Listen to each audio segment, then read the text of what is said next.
I'm Rana Al-Falaki. I'm Bav, and welcome to the Nail It podcast. This is your place to lead better, live fully, and laugh more. It's your blueprint to optimal performance. Hello, and welcome to another episode of the Nail It podcast. Your place to lead better, live fully, laugh more. Yay! I know, Bavin, you're getting so good at that tagline. Yeah, I've written it down on a post-it. Stand there in front of your computer so you don't. Yeah. Perfect. Lead better, live fully, laugh more. How's your week been, Bav? A lot of laughter, I believe. All good. Yeah, we went away for a week, so it was nice. Went away with the family, with the kids. Went to Isle of Wight. I love the Isle of Wight. So, what did you discover? Isle of Wight, it's such a nice little island, isn't it? So easy to get to, quick crossing. And it's just so weird. It's such a strange place because you've got all these country roads. You're in the middle of a country lane. All of a sudden, you turn a corner, opens up, lovely view, like literally, like breathtaking views. You've got like cliffs on one side. You've got sandy beach. You've got blue seas. Such a nice place. And you wouldn't think you're in the UK. It used to be known very much as the Bucket and Spade Island, but actually, there's a big art scene over there. Some fantastic sort of modern, trendy restaurants. Yes, there are dinosaurs. But there are rocky beaches and remote places to explore, and dinosaurs because it's a Jurassic coastline. So did you see dinosaur feet? We did. Went to a place called Dinosaur Isle, which was one of my daughter's favourite places to go. So I said to her, what was her favourite thing about the holiday? It was a Dinosaur Isle, so that was a winner.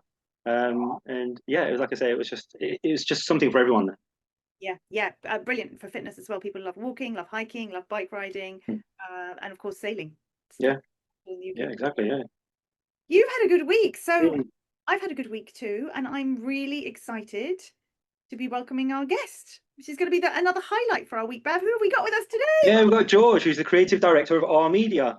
So I'm excited to talk to him as well about improving my brand as well. So welcome, George. Good to see you. Well, thank you for having me. Actually, I'm quite jealous now about Isle of Wight. I've never been there, and I just want to hear more about it at this point. I want to research it. I sold it well, yeah. I branded it well.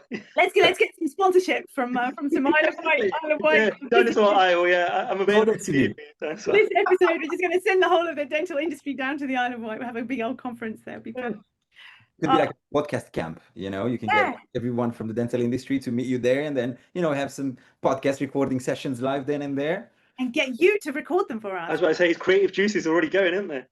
There we are. He's a brand strategist. His mind is constantly on about marketing ideas. Yeah. George, we're going to start with your favorite quote, please. Tell us your favorite quote and why.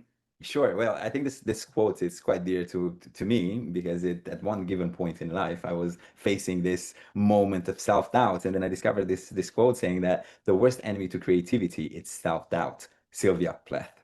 So and just to elaborate a bit that, I think I was going through a moment where I was doubting a bit myself of, showing up in front of the camera and speaking on social media.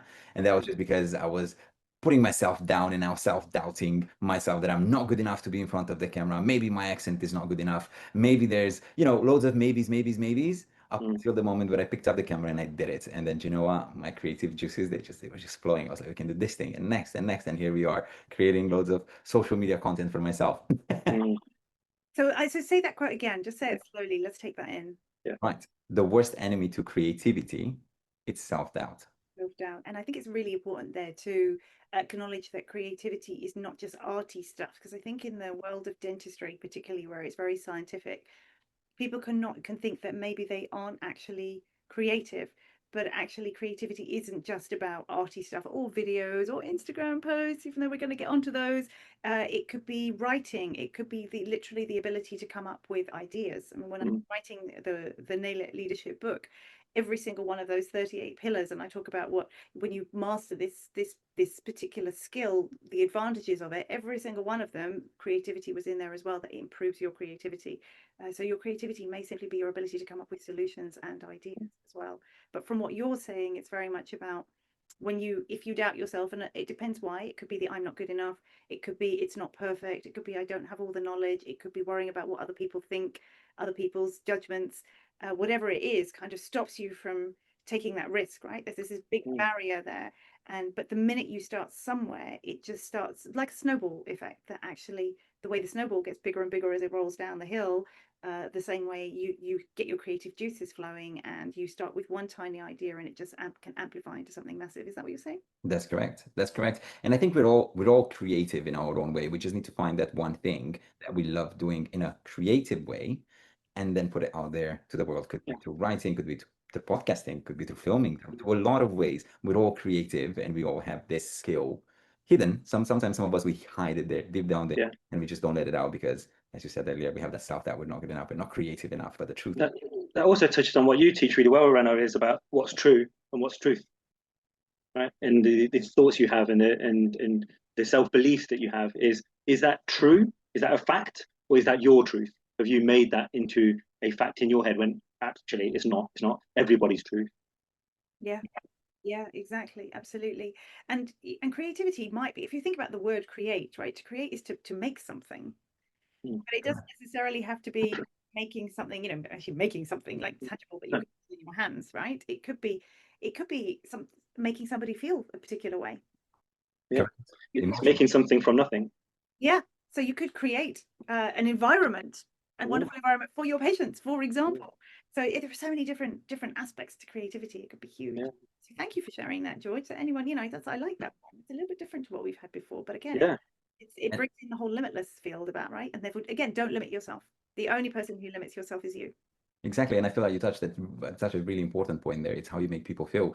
That's what pretty much branding is all about, right? We were talking, and I don't feel like I want to position myself like in here being like George is going to talk the whole episode about branding, but we're going to touch some points. And one really important, I think, is what I talk to my clients, is what is branding? Because branding is not your logo, it's not your colors. It's actually what people feel about your brand when they leave, in your case, the dental practice. How did they feel? What they remember about you? How did you make them connect to your brand? What did you do about that to become memorable? So I think that's something that people really don't sometimes take into account when they think about building their own brand. So George, tell us then, what do you do? What do you do with people in dentistry? What are the types of people you work with, the groups, or how do you add value to someone in dentistry? So I think if we have to go back to the roots, my journey started 18 years ago when I was a junior producer, and I was working in the TV industry field within all sorts of creative, I would say, rooms, because we had production, then I was a presenter, and then I found my way around commercial, and that's what I actually decided to stay in. So I studied advertising, television production.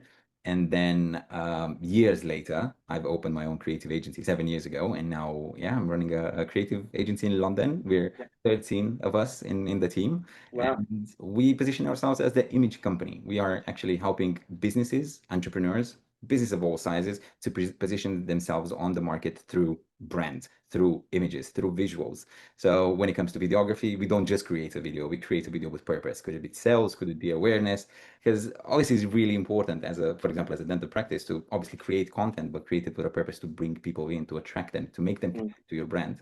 So that's that's inside and outside of dentistry.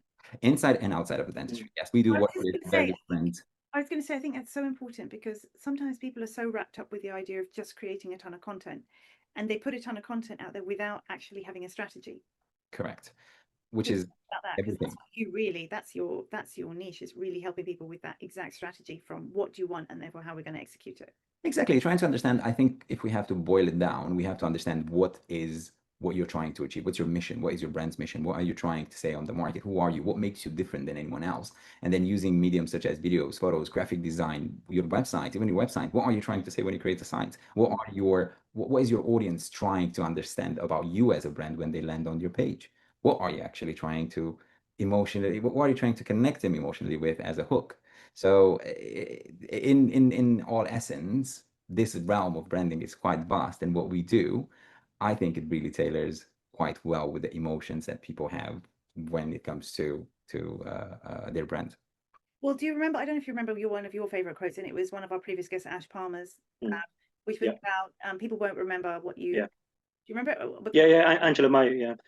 People will forget what you said, people forget what you did, but they'll never forget how you made them feel. It's such a powerful quote. I love that quote. And exactly as you say, it's all about the feeling. It's all about how you make people feel, and they always remember that. Correct. So that's what it is. When it comes to obviously creating video professional content, this sits in a specific area of your business, of your brand. It's the content that resonates with your business the most. It's the content that actually sells the emotion, sells what you're trying to say. And then obviously you have the UGC or the mobile phone content, which is raw. You let people to see actually how it really looks in your clinic, what it feels, what it feels to be a day in your clinic, and so on and so forth, and the real unfiltered truth, basically. And I'm not saying the professional is filtering the truth in any shape or form. I'm saying that professional videos are polished to represent what you are about, to tell your story. And I think we're forgetting a bit about this because of the amount of content that you have on TikTok, on Instagram, and everybody's trying to dance and make people, entertain, make them laugh, and so on and so forth. But we're kind of forgetting a bit about our brand. And I feel that one thing which is quite common within the dental industry, and not only it's trying to copy other brands, we forget about ourselves, we forget about our brand mission, and we forget to be authentic. And I think that's a big, massive problem right now, because we're chasing this 15,000 followers and 1.5 million views against what can we do different to be unique in our own way. And we're just copying trends, which is not bad. Copying trends has its own place in a full realm of marketing strategy, obviously. But I always push all my clients to be original and find the stories, in our case in clinic, find the stories in your clinic, because you have loads. I can ask any dental practitioner to tell me 5 funny stories that happened in their career while they were in that practice, and I guarantee you they'll give you much more than 5. And if you can replicate them, make them a bit more TikTok friendly, and then add in the presence of your brand, all of a sudden you have created something truly unique, something that resonates with your brand, but also puts your audience with a big smile on their face. They're like, I love that brand. I love what they're about. So, like, when we're thinking about a measure of success, right, there is an element of looking for a certain number of followers, as many as you can get, or a certain number of views. Now, that of course doesn't necessarily translate into what your end goal might be, which means that you might want clicks, you might want patients booking, you might want people signing up to your programs or your courses. So, from what you're saying, though, it's really quite a fine balance, because you need audience engagement, but you also need interaction. Exactly, but I think you need to define that from the very beginning, in my opinion. As in, if you want sales or if you want awareness, obviously you're going to need the support of the audience. But how do you do that? What is the strategy to go towards sales, and how do you make this content to convert, to bring, bums on seats? And then if you want people to view you and create content that engages on TikTok, for example, then you need to have a different approach, a different strategy. However, both of them, what they need to have in common is the presence of your brand. So no matter what you do, if it's fun or if it's sales, it still needs to persistently showcase who you are and what you stand for. So be it. We have clients which they want to be, they're not really bothered in a very, very small proportion, I'm going to admit it. They're not bothered about bringing patients in because they're fully booked, but they want to be viral. They want to be popular. So then fine, we tailor a strategy based on that, and then we put our creative hats, and then we have our monthly meetings where we think fun, we think outside of the box, but we don't forget about what we are, what we stand for, what is this brand about in the end. So there's, I think, a fine line when you create a strategy, deciding of what do you want to do. Do you want sales or do you want to be viral? And then just go with it. But it's all about consistency. Always, What you're saying. always. Thank you for it. And you know what? Actually, you said it because you know it. It's all about the consistency. Yeah. If you don't post, and it is kind of sad that you have to post daily, but it's consistency. It puts a lot of pressure on you, and it probably becomes a very daunting thought. And funny I say this, I had the same conversation with a client 2 hours ago. We were there in their office, and they're like, "Oh my God, George, I don't even know what to do and how to start on social, and it's just." I don't have the time. I don't even know what to do. I don't think I'm good enough. And I'm like, wait a minute. Wait a minute. You're overthinking. Yeah, but can you see all these content creators? They have millions of views. And what can I do? What can I bring value? I was like, you're thinking it completely wrong from minute one. It's consistency that builds that. They haven't built this audience overnight. They haven't built this fan base, name it, overnight. They built a community based on consistency. They were posting probably 2 times a day, 3 times a day. I know people which they're like obsessed, companies which they're obsessed on posting, and you will see 7, 8 posts a day going, reels on stories, they're active. Yeah. That's what builds consistency, because ultimately at the core of everything, it's consistency plus repetition. The more the audience sees you, the more they'll connect, the more they'll engage with you, and the more they will remember. If you're thinking about, I'm going to post today and then post something next week, Yeah, they would have forgotten. guess how many people forgot about you by then? Yeah. But it's not. But so when I say consistency, I don't even mean. I mean, yes, there's the regular, like, being consistent, as in, keeping it going. But there's also, in terms of consistency of branding, Of message. Yeah. Of of course. message. Yeah, because sometimes that can be difficult, can't it? You can get a little bit bored, and you can think, oh, I've been there, I've done that. Let me change it up a bit. Let me post about something else, or a Yeah. different message, or actually this is working, so let me change this again. In actual fact, instead of actually just sticking with it and making sure, as you said, George, that the branding which It's is on point. Yeah. your authenticity, right? It's how you come across, it's how you want to make people feel, like the logos, the colors, blah blah blah, it's just part of it. And it's about being consistent on all platforms and all creative content. Be consistent with the branding. I think if you're seeing, always thinking, I remember when I was working in the TV industry, we were always trying to think, when we create a campaign, how can we use it on omni-channel? So how we can use this on our website, how can we use this campaign on social media, how we can use this campaign on TV, obviously on national TV, how this ad is going to go out. But then we were taking that and we were thinking about, okay, how can we do this, for example, on email marketing campaigns and so on and so forth.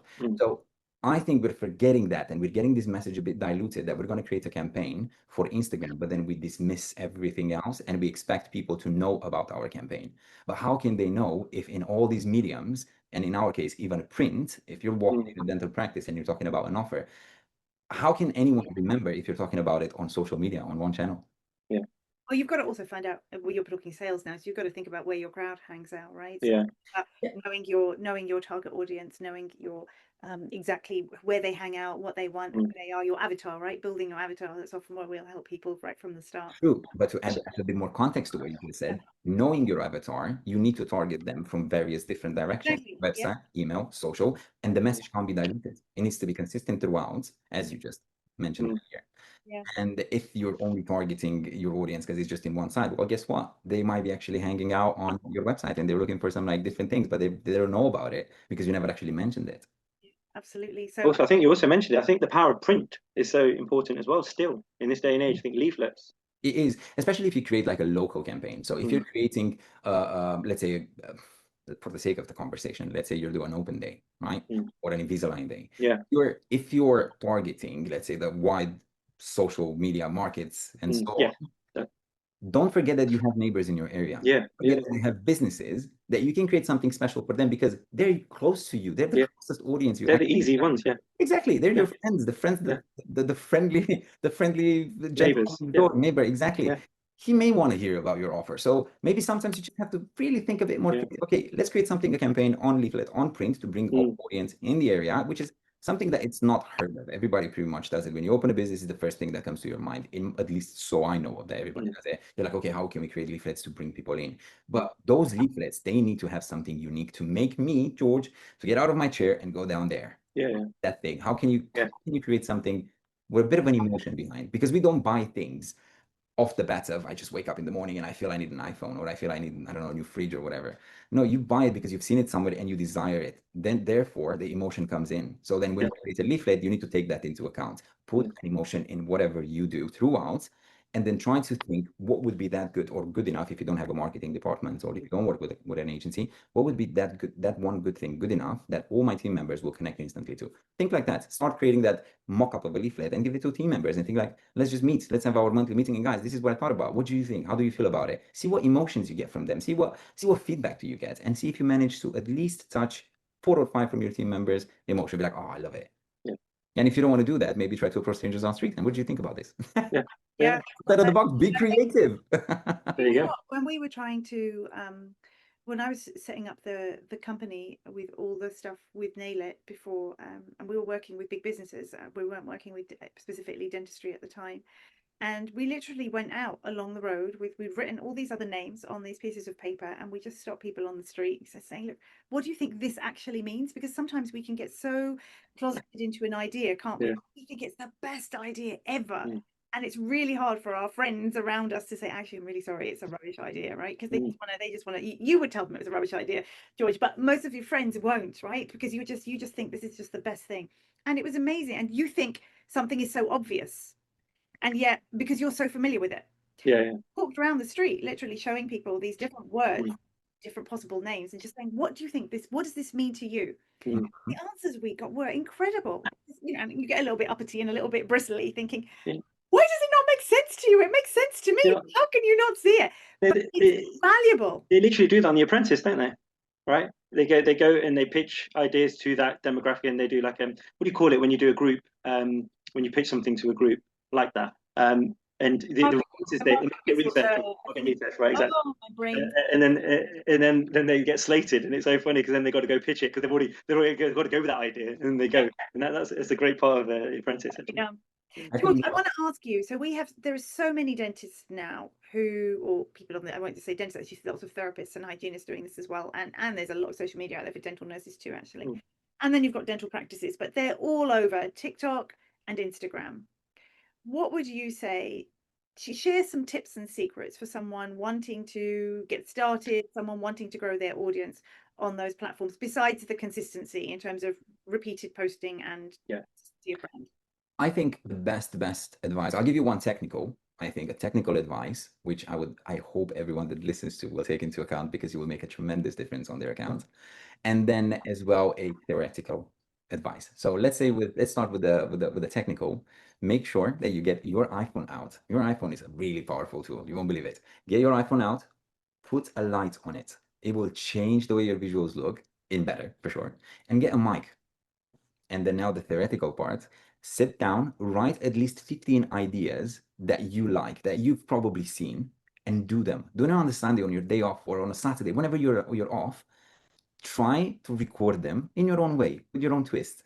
Record 10, record 15 of them, because once you put them out there, you're going to get a lot of courage. And the next thing you're going to notice is that all your creative juices are going to unlock, and then you're going to have various ideas, which they're going to actually are going to work. People want to see other people doing various fun stuff. If it is TikTok, it's a platform where it's I always consider that TikTok, if you finish work and you're tired, you just want to go and have a bit of a laugh and just have a look at, some fun stuff. So if you want to create TikToks, just be you and be fun, create fun content, write those ideas down. Even if you think they're a bit cringe, record them, give yourself a chance. What's the worst it can happen? You're going to delete them and record something else, or record the same thing again up until it's good. But I think my biggest advice would be write a list of content and start with the bare minimum, which is the light and the microphone. Your phone. What you're talking about is selfie videos there on your phone, right? So get a phone that clips, it reflects on your face, and then these little lapel. Hey, if you want to, I recommend you the Holy Land microphones. I absolutely love them. They're amazing. Like our social media manager uses this when she records her mobile phone content as well, and they're amazing. You just clip them with magnets, you put them there, and that's it. And then if you want to go the extra mile, get yourself a tripod, a standing tripod for mobile, turn it around, put the light on, and go for it. There's no wrong. The rule of this whole social media thing is that there is literally nothing. Obviously, if you're not doing anything malicious, there's nothing wrong. Like you can't. There's no rules. No rules. Be you. So that's part of kind of your personal brand in terms of this is about you. So you're putting yourself out there. You're getting past it doesn't need to be perfect bit. You're just starting. You're just trying. You just write down 15 ideas and you just start talking about what you think about it. That's great. Put that out. So that's your personal brand. But then what about so many dentists are putting their clinical work out there, for example? Yeah. So I think that's a slightly different subject, and I'll tell you why. Now we're going back to brand. What are you trying to say? What are you trying to say about your dental practice? Who are you? Mobile phone content, or UGC content, which is user-generated content, fits into a specific category, as I mentioned earlier, in your brand, which shows the raw, unfiltered. But then if you want to take it to the next level and show people that, hey, this is who I am, this is what I'm about, and this is my brand, and we do premium stuff and we're really good at it, then you need to start thinking about professional content creation. Find a company that does it, well, and let them create a strategy for you. Don't just go with a company that just content creation, and probably I'm going to get a bit of a hate here. Don't just go to a company and say, oh, can you create me 5 videos about, I don't know, walkthrough and 5 patient testimonials. They're going to show up with a camera and then just press record and that's it. Don't do that, because it will be detrimental to your brand. First, above anything else, establish what your brand is about, then get the mobile phone out, then start recording some mobile phone content. Get your receptionist to do it. Find in your practice, if you have, let's say, 10, 15 team members, one of them is going to be a creative guy. One of them will have that thing about himself that he just likes to put himself out there. With patients, you might see him, I don't know, it's your receptionist and she's really chatty and talks about, do you know what, put a bit more on her wage and just give her the phone and be like, hey, let's just go for it. I want you to record at least 1 hour for me per day, go around the practice and record some stuff. But don't forget, that's something needs to have a strategy behind, needs to have a thought process, because just pointing and recording means nothing when it comes to a business. And this is just my personal advice. Don't just point and shoot with a thought, with an action behind. Sales awareness. And in today's world, roughly, like how long should their videos be before you're going to lose interest? 2 seconds. I feel like we're like 2 A seconds. boomerang. It's like our attention span is ridiculous comparing to 2000. If you remember back in 2000, we could watch the 15 minutes video long and we'd be like, oh, it's amazing, best video I've ever seen. You could watch that for the whole train ride and you'd be all right with it. Now, first 2 minutes, oh my God, this is boring. It's a swipe thing, isn't it? It's like, it's boring. Next. Exactly. So if I would have to give even advice here, a piece of advice, make sure your first 3 seconds start with a hook, something that makes the thumb stop. And this is something I you speak about on my workshops. I'm like, just make sure whatever that first thing you say is so interesting that I'm gonna just stop for a second and be like, oh, and then you deliver the message. Then you talk about the brand. And would that be would you always suggest that's a question, the hook, or it could be a fact. Beliefs, or it could be a fact. Let's take an example of patient testimonials, right? Like first thing that comes into my mind. X, Y, and Z dental practice changed my life. I was here and then they got me here. And then the testimonial starts. Right. Something that it just makes you stop for a second. Or I've been involved in, I'm just going to give the worst example, been involved in a car accident, lost my front teeth, but then, and the whole thing starts actually. Then you can structure the questions. That's essentially your clickbait. I hate to call it like that. Yeah, but that essentially that's what it means, right? Is you're baiting people to stop. To stop for a second, but that's just because of our attention span. If it's not something that I'm emotionally connecting to straight away, or if it's not something that resonates with me, or if I ever went through that problem, God forbid, I'm not going to stop. I'm not going to say like, hi guys, my name is whatever. No one cares. Yeah. You know what I mean? Like, you're not going to stop. You're not going to look because it's not interesting enough for me to stop, to take my time and listen to you. Because if you don't have anything interesting to say to me in the first 3 seconds, why would I watch? Yeah. So we've got the first 3 seconds, we've got a hook, and then how long can you go for? I would say right now, no more than a minute, but even that starts to feel slightly long. The reason I'm saying no more than a minute is that, for example, for businesses, if they want to create campaigns on Facebook, you can actually promote that because that's the limit. 1 minute, you can promote it. But I would say for the sake of attention span, don't do it longer than 1 minute because nobody really has the patience. So just getting to the point. Yeah, exactly. Get to the point of what you want to say. And don't forget that whatever you're trying to say in that 1 minute, it needs to literally it needs to have a reason behind it. It needs to connect through an emotion. So what you're saying, it needs to keep me really in and hit me two way or another here. Whatever you're saying, I need to connect to you. Don't digress. Yeah. So on that note, we're going to ingress and talk, because you're talking about feelings, and something I feel so passionately about, of course, is Nail It. And you are on the Nail It podcast. So, George, you've mentioned so many elements of Nail It as you've been talking. It's 38 components, and you've actually touched on so many of them. So we'd love to know, what is your, out of the 6 main pillars, which one of those resonates with you the most? Tangibility. Did I say tangibility? Interesting one, that is. I don't think we've had that yet. Because ideas only matter when you turn them into action, right? That's what it is. So I feel that it's something that resonates a bit with me. Yeah, it's brilliant. So tangibility, exactly. It's about landing it, really, isn't it? It's about turning ideas into reality. So all of your creativity, that actually makes so much sense for everything you've talked about, right? So the tangibility section actually splits up into 11 components. It's a big one, but it's really about sustainable transformation, because so often people will start off on a goal, or they'll start off on an idea, and we talked about consistency, right? And they're not able to make it happen, and they wonder why things didn't work first time, or why their goals aren't consistent. And actually, only 8% of people ever actually succeed in the goals that they set off from New Year. I mean, that's shocking statistics. So tangibility is really about landing it. So we have sort of 3 acronyms within that called AIM, ACT, and ATTAIN. So you talked about moving. So your aim is about anticipate. So really anticipate. So you've got to feel it, you've got to taste it, you've got to want it, you've got to visualize it in the particular ways to visualize, which is incredibly powerful. I mean, the most successful top leaders and athletes use visualization. The I is about intent, so about setting yourself a really appropriate intention. And again, there are right ways to actually set intentions and to set your focus, to be through your words and your energy. And then the M is move, which was what you were saying. It's like, just do it, just start somewhere, because then you'll open up your creative juices. And there are so many ways that you can do that, so many little hacks in how you get motivated and how you move. And then then we get onto kind of a more sustainable level. So we're onto the ACT part. So that's about accountability. And again, you actually succeed 65% greater success with an accountability buddy or some kind of accountability. C is confidence. So relevant in dentistry. And again, what you were talking about, actually learning to gain your confidence. So confidence is something you can actually learn. So how do you gain that skill? And the T is about talent. So sometimes there might be something that you want, but you don't have the skill set. So you have to go and learn, which means you have to go and ask George, and he'll go teach you in one of his workshops how to do all this social media. And then your last bit is attain. So that is about acknowledging just how far you've come. So learning to celebrate all of the wins, taking the time to reflect so that you're on that feedback loop and can keep on going. Then you have appreciation. So of course, giving gratitude and thanks. I is for inspire. So feeling inspired, tapping into flow so you can really maintain your energy state and really becoming an inspiring leader. And N is next, about being able to keep on going so that you can achieve multiple goals at any one time. So it's a massive section. It's a big topic. It's a big topic. It's got so much to it. But actually follow that system, which is actually really an awful lot of fun. There's a lot of creativity in that tangibility. And when you engage in that, you turn your dreams into reality. It's amazing.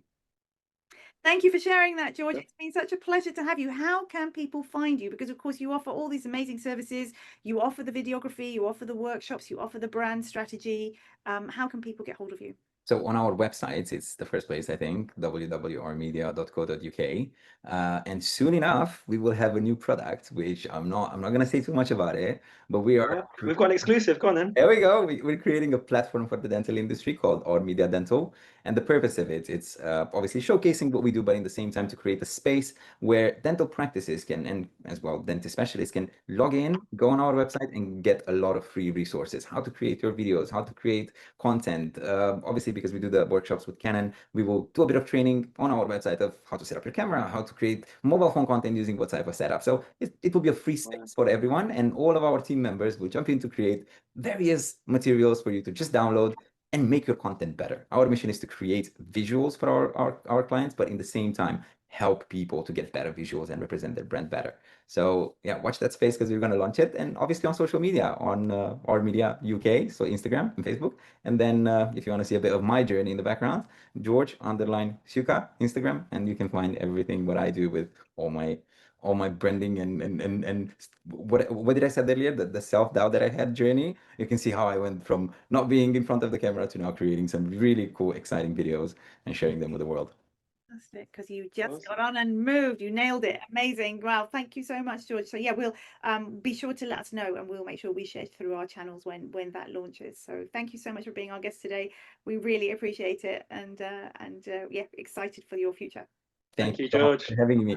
Thank you, George. Love to see your enthusiasm. Thank you. Truly appreciate you. Keep doing what you're doing. You love it.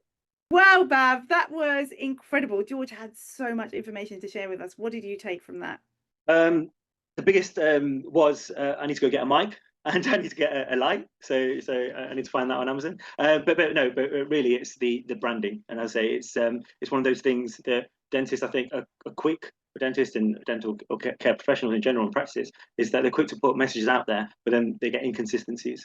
And you need to do that discovery of self and what your value is and what you believe in before you then put it out to the world. And I think once you do that, people then will buy into you because you truly believe that. And George is an epitome of it because he's so enthusiastic, and his passion, his true passion, is this media. Yeah, so it's all those pieces that, well, all the stuff we coach and train people and nail it, right? All their authenticity, their purpose, their values, really understanding who you are from the inside, so that the outside shines through. What a beautiful way to sum that up, Bav. Thank you. I do try. I'm learning from you, Anna. I'm learning from you. You're rubbing off on me. You are. Hey! So on that note, thank you so much for tuning in, and we can't wait to see you for our next episode. Bye-bye for now. Thanks, guys. See you later. Thanks for listening to the Nail It podcast. We would love it if you would leave us a 5-star review. And if you'd like to feature as one of our guests, or you're ready to nail it, then check out our events, programs, and educational courses by visiting nailitindentistry.com.